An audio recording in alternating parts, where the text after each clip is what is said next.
யார் எத்தனை முகம் கொண்ட ருத்ராட்சம் அணியலாம்? இதோ ஒரு முழு விவரம். ஐஸ்வர்யங்கள் அருளும் ருத்ராட்சம் ஆன்மாவிற்கு மகா பேரானந்தத்தை தரும். இன்று பிறந்த குழந்தை முதல் பெரியவர்கள் வரை ஆண் பெண் இருபாலருக்கும் கண்டிப்பாக ருத்ராட்சம் அணிய வேண்டும். ஏனெனில் நம்மை படைத்ததே பாவங்களை போக்கி சிவபெருமானின் திருவடியை அடைவதற்காகவே. நம் வாழ்க்கையில் வரும் கஷ்டம், வேதனை, துன்பம், வலி இவைகளிலிருந்து விடுபடுவதற்காகவே ருத்ராட்சம் அணிய வேண்டும். ருத்ராட்சம் அணிந்தால் மறுபிறவி இல்லை, மகா பேரானந்தமே. ருத்ராட்சம் அணிவதை சில பேர் நீ அணியக்கூடாது, சுத்தமானவர்கள் தான் அணிய வேண்டும் என்று சொல்வார்கள். அதை பொருட்படுத்தக்கூடாது. இறைவனுக்கு ஒருவர் மீது கருணை இருந்தால் மட்டுமே ருத்ராட்சம் கழுத்தில் அணியும் பாக்கியம் கிடைக்கும். ருத்ராட்சம் முழுக்க முழுக்க சிவபெருமானுடையது. சிவபெருமான் கண்களை விழித்து 1000 வருடங்கள் கடும் தவம் இருந்து அவர் கண்களில் இருந்து தோன்றியதே ருத்ராட்சம். ருத்ராட்சத்தை அணிந்து கொண்டவர்கள் சிவகுடும்பத்தில் ஒருவராவர். சிவபெருமான் தன் குடும்பத்தில் இருப்பவர்களுக்கு கஷ்டத்தையும் துன்பத்தையும் கொடுப்பாரா? அதனால் யார் என்ன சொன்னாலும் கண்டிப்பாக ருத்ராட்சத்தை அணிய வேண்டும். ருத்ராட்சத்தை அணிந்த பின் எந்த சூழ்நிலையிலுமே கழற்றவே கூடாது.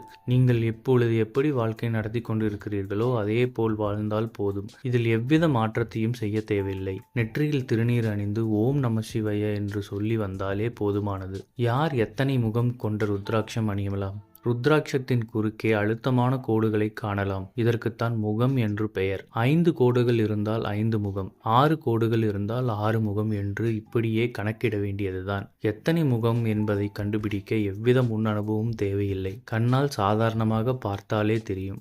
எல்லா இடங்களிலும் எளிதில் மிக மிக சகாயமான விலையில் கிடைக்கும் 5 முக ருத்ராட்சம் அணிவதே போதுமானது. பகவானின் திருமுகம் 5, நமச்சிவாய 5 எழுத்து, பஞ்சபூதங்கள் 5, நிலம், நீர், நெருப்பு, காற்று மற்றும் ஆகாயம். நமது கை கால் விரல்கள் 5, புலன்கள் 5. ஆகையால் மிக அதிகமாக 5 முக ருத்ராட்சத்தையே பயன்படுத்துகின்றனர். ஆகையால் 5 முக ருத்ராட்சங்கள் அணிவதே மிகச் சிறப்பு.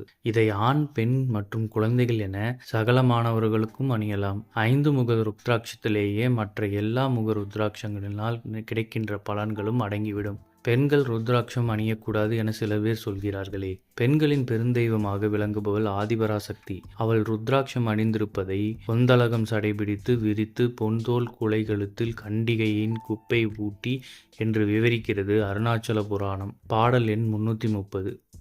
பழிபாவம் முதலியவற்றை முழுவதுமாக தீர்த்து கட்டுகிற திருநீரையும் ருத்ராட்சத்தையும் தனது திருமேனி முழுவதிலும் அகிலாண்டேஸ்வரி அணிந்து கொண்டாலாம். பராசக்திக்கு எது பழியும் பாவமும்?